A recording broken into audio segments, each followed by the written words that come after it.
जय श्री कृष्णा, राधे राधे। आप सभी भक्तों का आपके अपने YouTube चैनल श्री कृष्ण दीवानी में हार्दिक स्वागत है। आज हम सुन रहे हैं माघ मास महात्म्य का 12वां अध्याय। सर्वप्रथम भगवान का स्मरण करते हुए आप सभी बोलिए ओम नमो भगवते वासुदेवाय, श्री राधा कृष्णाभ्याम नमो नमः। वशिष्ठ मुनि इस महात्म्य को सुनाते हुए राजा दिलीप से कहते हैं कि हे राजन, माघ स्नान और उपवास आदि महान पुण्य करने वाले मनुष्य इसी प्रकार से दिव्य लोकों में आते जाते रहते हैं। पुण्य ही सर्वत्र आने जाने में कारण है। पूर्व काल में विप्रवर पुष्कर भी यमलोक में गए थे और वहां बहुत से नारकीय जीवों को नरक से बाहर निकालकर फिर वापस यहीं पर आकर पहले की ही भांति अपने घर में रहने लगे। त्रेता युग में जब भगवान श्री रामचंद्र जी राज्य करते थे, तभी एक समय किसी ब्राह्मण का पुत्र मरकर यमलोक में गया और पुनः वह जी उठा। क्या यह बात तुमने नहीं सुनी है? देवकी नंदन श्री कृष्ण ने अपने गुरु सांदीपनी के पुत्रों को एक ग्राह ने अर्थात एक मगरमच्छ ने अपना ग्रास बना लिया था। सांदीपनी के उन पुत्रों को भगवान श्री कृष्ण ने यमलोक से फिर से लाकर गुरु को अर्पण किया था। इसी प्रकार और भी कई मनुष्य यमलोक से लौट कर आए हैं। इस विषय में संदेह नहीं करना चाहिए। अच्छा हे राजन, अब यह बताओ, अब और तुम क्या सुनना चाहते हो? यह सुनकर राजा दिलीप ने वशिष्ठ मुनि से कहा कि हे मुने, पुष्कर नामक श्रेष्ठ ब्राह्मण कहाँ के रहने वाले थे? वे कैसे यमलोक में आए और किस प्रकार उन्होंने नरक से पापियों का उद्धार किया, यह आप बताइए। तब वशिष्ठ मुनि राजा दिलीप से बोले कि हे राजन, मैं महात्मा पुष्कर के चरित्र का तुमसे वर्णन करता हूँ। वह सब पापों का नाश करने वाला है। तुम सावधान होकर इस वर्णन को सुनो। बुद्धिमान पुष्कर नंदीग्राम के निवासी थे। वे सदा अपने धर्म के अनुष्ठान में लगे रहने वाले और सभी प्राणियों के हितैषी थे। सदा माघ स्नान और स्व अध्याय में तत्पर रहते हुए तथा समय पर अनन्य भाव से श्री विष्णु भगवान की आराधना किया करते थे। वे महायोगी पुष्कर अपने कुटुंब के साथ रहते और नित्य अग्निहोत्र किया करते थे। हे राजन, वे ऐपर में हरे, विष्णु, कृष्ण, दामोदर, अच्युत, गोविंद, अनंत, देवेश्वर इत्यादि नामों से इत्यादि रूप से केवल भगवान के नामों का कीर्तन किया करते थे। हे महामते राजन, देवता का आराधना छोड़कर और किसी काम में उन ब्राह्मण देवता का मन स्वप्न में भी नहीं लगता था। एक दिन सूर्यनंदन यमराज ने अपने भयंकर दूतों को आज्ञा दी कि तुम जाओ, नंदीग्राम के निवासी पुष्कर नामक ब्राह्मण को यहाँ पर पकड़ कर लाओ। यह आदेश पाकर और यमराज के बताए हुए पुष्कर को न पहचान कर यमराज के वे दूत इन महात्मा पुष्कर को ही यमलोक में पकड़ कर ले गए। ब्राह्मण पुष्कर को आते हुए देखकर यमराज मन ही मन भयभीत हो गए और अपने आसन से उठकर खड़े हो गए। तदंतर यमराज ने पुष्कर नामक उन ब्राह्मण को अपने आसन पर बिठाया और फिर अपने दूतों को फटकारना प्रारंभ किया। यमराज अपने दूतों से बोले कि तुम लोगों ने यह क्या किया? मैंने तो दूसरे पुष्कर को लाने के लिए तुमसे कहा था। तुम लोगों के कितने पापपूर्ण विचार हैं। भला इन सब धर्मों के ज्ञाता, विशेषतः भगवान विष्णु के भक्त, सदा ही माघ स्नान करने वाले और उपवास प्रायण महात्मा पुरुष को यह मेरे समीप तुम क्यों लेकर आ गए? दूतों को इस प्रकार फटकार कर और डांट कर प्रेतराज यम ने पुष्कर ब्राह्मण से कहा कि हे ब्राह्मण देव, तुम्हारे पुत्र और स्त्री आदि सब बांधव बहुत व्याकुल होकर रो रहे हैं, इसलिए तुम अभी यहाँ से चले जाओ। यमराज की यह बात सुनकर पुष्कर ने यम से कहा कि भगवन, जहाँ पापी पुरुष यातना में शरीर को धारण करके कष्ट भोगते हैं, उन सब नरकों को मैं देखना चाहता हूँ। यह सुनकर सूर्य कुमार यम ने पुष्कर को सैकड़ों और हजारों नरक दिखलाए। पुष्कर ने देखा कि पापी जीव नरकों में पड़कर बड़ा कष्ट भोगते हैं। कोई शूली पर चढ़े हैं तो किन्हीं को व्याघ्र खा रहा है, जिससे कि वे अत्यंत दुखित हैं। कोई तपी हुई बालू पर जल रहे हैं, किन्हीं को कीड़े खा रहे हैं। कोई जलते हुए घड़े में डाल दिए गए हैं तो कोई कीड़ों से पीड़ित हैं। कोई असी पत्र वन में दौड़ रहे हैं, जिससे कि उनके अंग छिन्न भिन्न हो रहे हैं। किन्हीं को आरों से चीरा जा रहा है तो कोई कुल्हाड़ों से काटे जाते हैं। किन्हीं को खारी कीचड़ में कष्ट भोगना पड़ता है तो किन्हीं को सुई चुभो चुभो कर गिराया जाता है और कोई सर्दी से पीड़ित हो रहे हैं। उनको तथा अन्य जीवों को नरक में पड़कर यातना भोगते हुए देखकर पुष्कर को बड़ा दुख हुआ। पुष्कर दुखित उन जीवों से बोले कि क्या आप लोगों ने पूर्व जन्म में कोई पुण्य नहीं किया था, जिससे कि यहाँ यातना में पड़कर आप सदा दुख भोगते हैं? श्रीमन नारायण नारायण हरि हरि, भजमन नारायण नारायण हरि हरि। इससे आगे की कथा कल हम अगले अध्याय में सुनेंगे। अब मैं आपको श्रीमद् भागवतम महापुराण से एक ऐसी कथा सुनाने जा रही हूँ जिसके प्रतिदिन सुनने मात्र से गंगा स्नान का पुण्य फल मिलता है और मनुष्य सभी पापों से शुद्ध होकर भगवान श्री विष्णु के परम धाम को जाता है। सभी बोलिए विष्णु भगवान की जय। ऋषियों ने सूत जी महाराज से कहा, हे महाभाग सूत जी, आप महात्मा राजा पृथु के जन्म का विस्तार के साथ हमसे वर्णन कीजिए। हम उनकी कथा को सुनने के लिए बड़े उत्सुक हैं। महाराज पृथु ने जिस प्रकार इस पृथ्वी का दोहन किया था और देवताओं, पितरों और तत्ववेता मुनियों ने भी जिस प्रकार से उसको दोहा था, वह सब प्रसंग हमें सुनाइए। यह सुनकर सूत जी बोले, हे द्विजवरों, मैं वेन कुमार पृथु के जन्म, पराक्रम और क्षत्रिय योचित पुरुषार्थ का विस्तार के साथ तुमसे वर्णन करूंगा। ऋषियों ने जो रहस्य की बातें कही हैं, उन्हें भी तुम्हें बताऊंगा। जो प्रतिदिन वेन के नंदन पृथु की इस कथा को विस्तार पूर्वक कहेगा, उसके 7 जन्म के पाप नष्ट हो जाएंगे। पृथु का जन्म, वृतांत और संपूर्ण चरित्र ही पापों का नाश करने वाला और पवित्र है। पूर्व काल में अंग नाम के एक प्रजापति थे जिनका जन्म अत्रि वंश में हुआ था।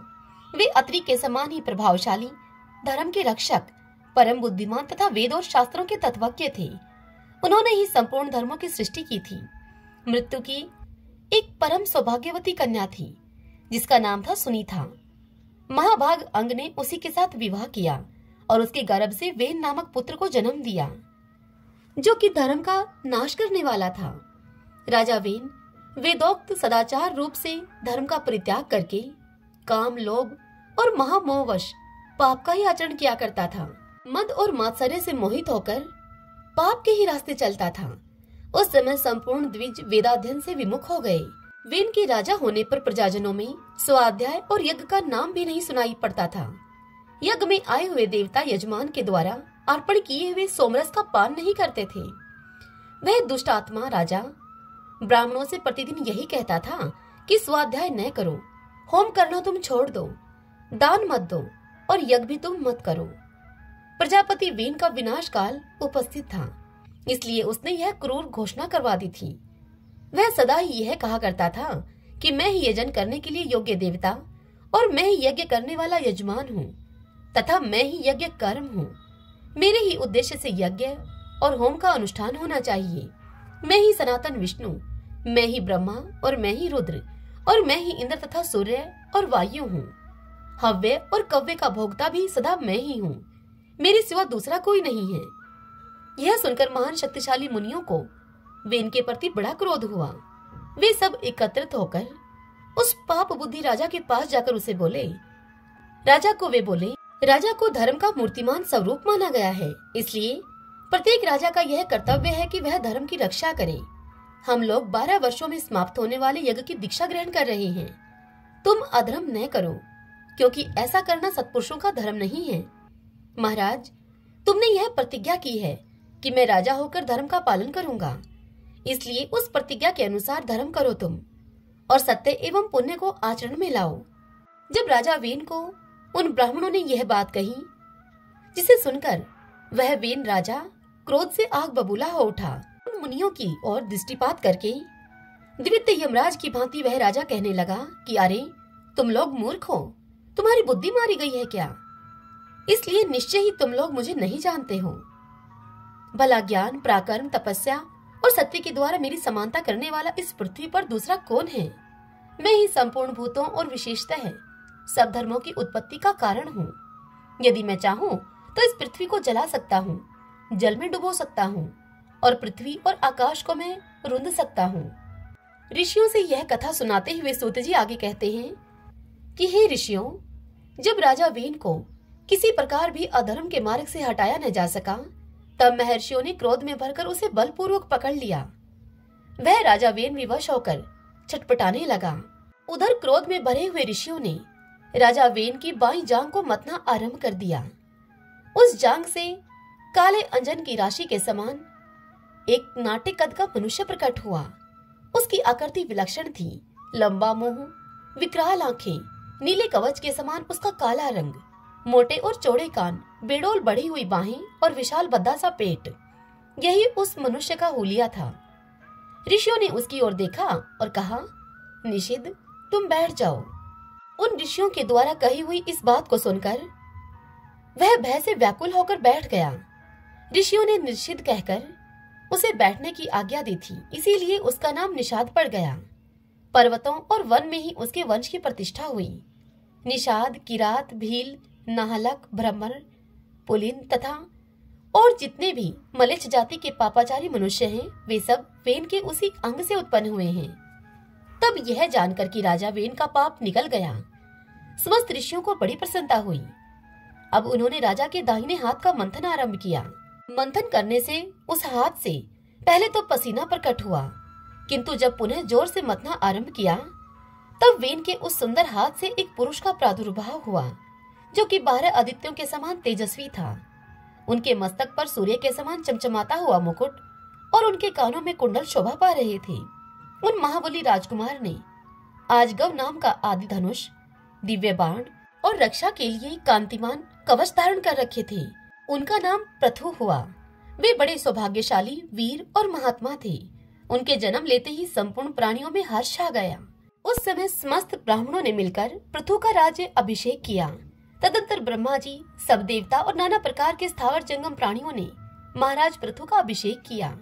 उनके पिता ने कभी भी संपूर्ण प्रजा को प्रसन्न नहीं किया था, किंतु पृथु ने सबका मनोरंजन किया। इसलिए सारी प्रजा सुखी होकर आनंद का अनुभव करने लगी। प्रजा का अनुरंजन करने के कारण ही वीर पृथु का नाम राज हो गया। सूत जी मुनियों से कहते हैं कि हे द्विजवरों, उन महात्मा नरेश के भय से समुद्र का जल भी शांत रहता था।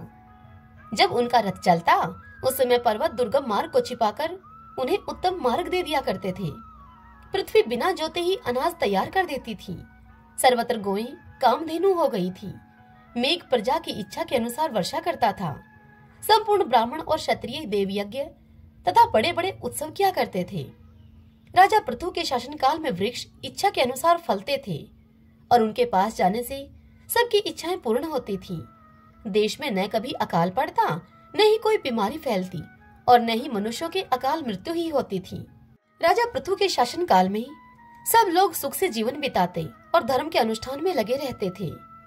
हे ब्राह्मणों, प्रजाओं ने अपनी जीवन रक्षा के लिए पहले जो अन्न का बीज बो रखा था, उसे एक बार यह पृथ्वी पचाकर स्थिर हो गई।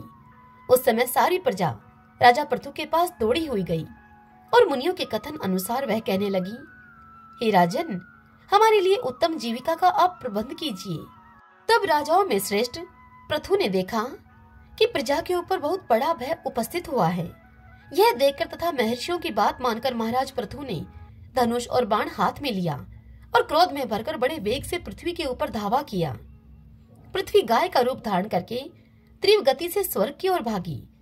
फिर कर्मशः ब्रह्मा जी, भगवान श्री विष्णु और रुद्र आदि देवताओं की शरण में पृथ्वी गई, किंतु कहीं भी उस पृथ्वी को अपने बचाव का स्थान नहीं मिला।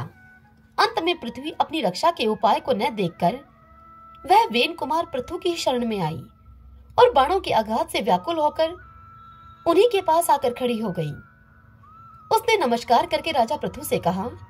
पृथ्वी राजा पृथु से बोली, महाराज, रक्षा करो, रक्षा करो। हे महाप्राग, मैं धारण करने वाली भूमि हूँ। मैंने गौ का रूप धारण किया हुआ है। मेरे ही आधार पर सब लोग टिके हुए हैं। हे राजन, यदि मैं मारी गई तो सातों लोग नष्ट हो जाएंगे। गौओं की हत्या करने में बड़ा भारी पाप है। इस बात का श्रेष्ठ ब्राह्मणों ने प्रत्यक्ष अनुभव किया है। मेरा नाश होने पर सारी प्रजा नष्ट हो जाएगी। हे राजा पृथु, यदि मैं न रही तो तुम प्रजा को कैसे धारण कर सकोगे? अतः यदि तुम प्रजा का कल्याण करना चाहते हो तो मुझे मारने का तुम विचार छोड़ दो। हे भूपाल, मैं तुम्हें हित की बात बताती हूँ, सुनो। अपने क्रोध का नियंत्रण करो। मैं अन्नमयी हो जाऊंगी। समस्त प्रजा को धारण करूंगी। मैं स्त्री हूँ। स्त्री अवैध मानी गई है। मुझे मारकर तुम्हें प्रायश्चित का ही भागी होना पड़ेगा। यह सुनकर राजा पृथु पृथ्वी से बोले, यदि किसी एक महापापी एवं दुराचारी का वध कर डालने पर सब लोग सुख से जी सकें तथा पुण्यदर्शी साधु पुरुषों को सुख मिलता हो, तो एक पापिष्ट पुरुष का विनाश करना कर्तव्य माना गया है। हे वसुदेव, तुमने भी प्रजा के संपूर्ण स्वार्थों का विनाश किया है। इस समय जितने भी बीज थे, उन सभी बीजों को तुम पचा गई हो। इसलिए बीजों को हड़प करके स्वयं तो तुम स्थिर हो गई और प्रजा को तुम भूखे मार रही हो। ऐसी दशा में मेरे हाथ से बचकर अब तुम कहाँ जाओगी? वसुंधरे, संसार के हित के लिए मेरा यह कार्य उत्तम ही माना जाएगा। तुमने मेरी आज्ञा का उल्लंघन किया है, इसलिए इन तीखे बाणों से मारकर मैं तुम्हें मौत के घाट उतार दूंगा। तुम्हारे न रहने पर मैं त्रिलोकी में रहने वाली पावन प्रजा को अपने ही तेज और धर्म के बल से धारण करूंगा, इसमें तनिक भी संदेह नहीं है। वसुंधरे, मेरा शासन धर्म के अनुकूल है, अतः इसे मानकर मेरी आज्ञा से तुम प्रजा के जीवन की सदा ही रक्षा करो। हे भद्रे, यदि तुम इस प्रकार आज ही मेरी आज्ञा मान लोगी तो मैं प्रसन्न होकर सदा तुम्हारी रखवाली करूंगा। पृथ्वी देवी गौओं के रूप में खड़ी थी। उनका शरीर बाणों से आच्छादित हो रहा था। उन्होंने धर्मात्मा और परम बुद्धिमान राजा पृथु से कहा, महाराज, तुम्हारी आज्ञा सत्य और पुण्य से युक्त है, अतः प्रजा के लिए मैं उसका विशेष रूप से पालन करूंगी। हे राजेंद्र, तुम स्वयं ही कोई उपाय सोचो जिससे कि तुम्हारे सत्य का पालन हो सके और तुम इन प्रजाओं को भी धारण कर सको। मैं भी जिस प्रकार समूची प्रजा की वृद्धि कर सकूं, ऐसा कोई उपाय बताओ। हे महाराज, मेरे शरीर में तुम्हारे उत्तम बाण धसे हुए हैं। उन बाणों को तुम निकाल दो और सब ओर से मुझे समतल बना दो, जिससे कि मेरे भीतर दुग्ध स्थिर रह सके।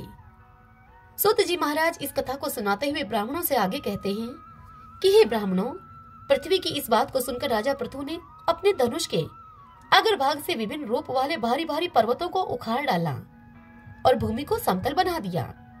राजकुमार पृथु ने पृथ्वी के शरीर से अपने बाणों को स्वयं ही निकाल लिया। उनके आविर्भाव से पहले केवल प्रजाओं की ही उत्पत्ति हुई थी, कोई सच्चा राजा नहीं हुआ था। उन दिनों यह सारी प्रजा कहीं भूमि में गुफा बनाकर, तो कहीं पर्वत पर, तो कहीं नदी के किनारे, जंगली झाड़ियों में, संपूर्ण तीर्थों में तथा समुद्र के किनारों पर निवास किया करती थी। सब लोग पुण्य कर्मों में लगे रहते थे। फल, फूल और मधु यही उनका आहार था। वेन कुमार पृथु ने राजा के इस कष्ट को देखा और उसे दूर करने के लिए स्वयंभू मनु को बछड़ा बनाया और अपने हाथ को ही दुग्ध पात्र बनाकर पृथ्वी से सब प्रकार के धान्य और गुणकारी अन्न में दूध का दोहन किया। सुधा के समान लाभ पहुंचाने वाले उस पवित्र अन्न से प्रजा, पितरों तथा ब्रह्मा आदि देवताओं का यजन पूजन करने लगी। हे द्विजवरों, उस समय की सारी प्रजा पुण्य कर्म में संलग्न रहा करती थी, अतः देवताओं, पितरों, विशेषतः ब्राह्मणों और अतिथियों को अन्न देकर तत्पश्चात स्वयं भोजन करती थी। उसी अन्न से अन्यान्य यज्ञों का अनुष्ठान करके वह देवेश्वर भगवान श्री विष्णु का यजन और तर्पण करती तथा उसी अन्न के द्वारा संपूर्ण देवता तृप्त होते थे।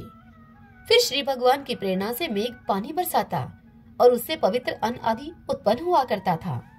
तदंतर समस्त ऋषियों, महामना ब्राह्मणों तथा सत्यवादी देवताओं ने भी इस पृथ्वी का दोहन किया। इतनी कथा सुनाकर सूत जी महाराज ऋषियों से आगे कहते हैं, हे द्विजवरों, अब मैं तुम्हें यह बताता हूँ कि पितर आदि ने किस प्रकार से बछड़ों की कल्पना करके पूर्व काल में वसुधा को दुहा था। हे द्विजोत्तमो, पितरों ने चांदी का दोहन पात्र बनाकर यम को बछड़ा बनाया। अंतक ने दोहने वाले ग्वाले का काम किया और सुधा रूपी दूध को दुहा। इसके बाद सर्पों और नागों ने तक्षक को बछड़ा बनाकर तुम्बी का पात्र हाथ में लेकर विष रूपी दूध दुहा। वे महाबली और महाकाय भयानक सर्प और उस विष से ही जीवन को धारण करते हैं। विष ही उनका आधार, विष ही आचार, विष ही बल और विष ही पराक्रम है उनका। इसी प्रकार समस्त असुरों और दानवों ने भी अन्न के अनुरूप लोहे का पात्र बनाकर संपूर्ण कामनाओं के साधनभूत माया में दूध का दोहन किया, जो उनके समस्त शत्रुओं का विनाश करने वाला है। वही उनका बल और पुरुषार्थ है। उसी से दानव जीवन को धारण करते हैं। उसी को पाकर आज भी समस्त दानव माया में प्रवीण देखे जाते हैं। इसके बाद गंधर्वों और अप्सराओं ने पृथ्वी का दोहन किया। नृत्य और संगीत की विद्या ही उनका दूध थी। उसी से गंधर्व, यक्ष और अप्सराओं की जीविका चलती है। परम पुण्य में पर्वतों ने भी इस पृथ्वी से नाना प्रकार के रत्न और अमृत के समान औषधियों का दोहन किया। वृक्षों ने पत्तों के पात्र में पृथ्वी का दूध दुहा। जलने और कटने के बाद भी फिर से अंकुर निकल आना, यही उनका दूध था। उसी समय पाकड़ का पेड़ बछड़ा बना था और शाल के पवित्र वृक्ष ने दोहने का काम किया था। गुहक, चारण, सिद्ध और विद्याधरों ने भी सबको धारण करने वाली इस पृथ्वी को दुहा था। उस समय यह वसुंधरा संपूर्ण अभिलाषित पदार्थों को देने वाली कामधेनु बन गई थी। जो लोग जिस जिस वस्तु की इच्छा करते थे उन्हें भिन्न भिन्न पात्र और बछड़ों के द्वारा वह वस्तु यह दूध के रूप में प्रदान किया करती थी। यह धात्री अर्थात धारण करने वाली और विधात्री अर्थात उत्पन्न करने वाली है। यह श्रेष्ठ वसुंधरा है। यह समस्त कामनाओं को पूर्ण करने वाली धेनु है तथा यह पुण्यों से अलंकृत परम पावन पुण्यदायिनी पुण्यमयी और सब प्रकार के धान्यों को अंकुरित करने वाली है। यह संपूर्ण चराचर जगत की प्रतिष्ठा और योनि अर्थात उत्पत्ति स्थान है। यही महालक्ष्मी और सब प्रकार के कल्याण की जननी है। यही पांचों भूतों का प्रकाश और रूप है। हे द्विजोत्तमो, यह समुद्र पर्यंत पृथ्वी पहले मेदिनी के नाम से प्रसिद्ध थी।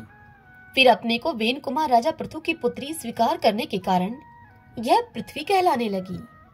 हे ब्राह्मणों, पृथ्वी के प्रतन से इस पृथ्वी पर घर और गांवों की नींव पड़ी और फिर बड़े बड़े कस्बे और शहर इसकी शोभा को बढ़ाने लगे। ये धन धान्य से संपन्न हुई और सब प्रकार के तीर्थ इसके ऊपर प्रकट हुए। इस वसुमती देवी की ऐसी ही महिमा बतलाई गई है। यह सर्वदा सर्वलोकमयी मानी गई है। वेन कुमार महाराज पृथु का ऐसा ही प्रभाव पुराणों में वर्णित है। ये महाभाग नरेश संपूर्ण धर्मों के प्रकाशक, वर्णों और आश्रमों के संस्थापक तथा समस्त लोगों के धारण पोषण करने वाले थे। जो सौभाग्यशाली राजा इस लोक में वास्तविक राजा पद प्राप्त करना चाहते हो उन्हें परम प्रतापी राजा वेन कुमार पृथु को नमस्कार करना चाहिए।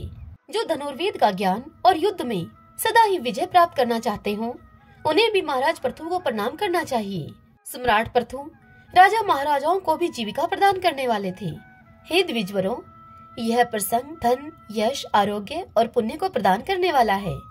जो भी मनुष्य महाराज पृथु के चरित्र का श्रवण करता है उसे प्रतिदिन गंगा स्नान का पुण्य फल मिलता है और वह सभी पापों से शुद्ध होकर भगवान श्री विष्णु के परम धाम को जाता है। श्रीमन नारायण नारायण हरि हरि, भजमन नारायण नारायण हरि हरि। आज की यह कथा आपको कैसी लगी? इस वीडियो को लाइक करके और कमेंट बॉक्स में ओम नमो भगवते वासुदेवाय लिखकर आप मुझे अवश्य बताइए। हरे कृष्णा।